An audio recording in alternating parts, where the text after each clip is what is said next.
ప్రజాభవన్లో మహిళలకు mobile fish vehicles ను అందజేశారు మంత్రి సీతక్క. తొలి విడతలో 25 మంది లబ్ధిదారులకు ఈ వెహికల్స్ ను పంపిణీ చేశారు. మొదటి దశలో జిల్లాకు ఒక వాహనం చొప్పున 32 వాహనాలను ప్రభుత్వం మంజూరు చేసింది. సావిత్రిబాయి పూలే జయంతి సందర్భంగా ఆమె చిత్రపటానికి పూలమాలలు వేసి నివాళులర్పించారు మంత్రి సీతక్క. అనంతరం సావిత్రిబాయి పూలే సమాజానికి చేసిన సేవలను గుర్తు చేసుకున్నారు. మొబైల్ ఫిష్ వాహనాలను తీసుకునే మహిళలు మిగిలిన వారికి ఆదర్శంగా ఉండాలని మంత్రి సీతక్క చెప్పారు.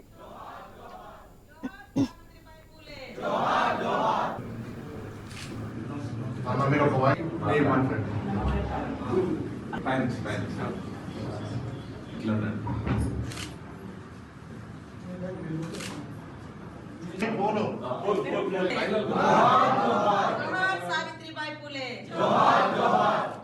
సావిత్రిబాయి పూలే. ఈ రోజు ఇంత మందిని చదువుకోవడానికి ఒక స్ఫూర్తిదాయకంగా ఆ చదువుల తల్లి సావిత్రిబాయి గారు చేసినటువంటి సాహసోపేతమైనటువంటి చర్య ఏదైనా ఉంది అంటే చదువు చెప్పడం, ఆడవాళ్లకు చదువు చెప్పడం.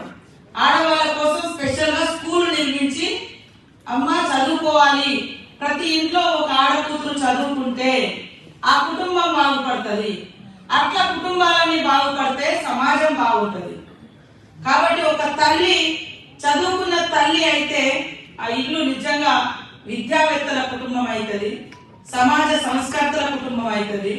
తద్వారా సమాజం అంతా కూడా సంస్కరించబడుతుంది.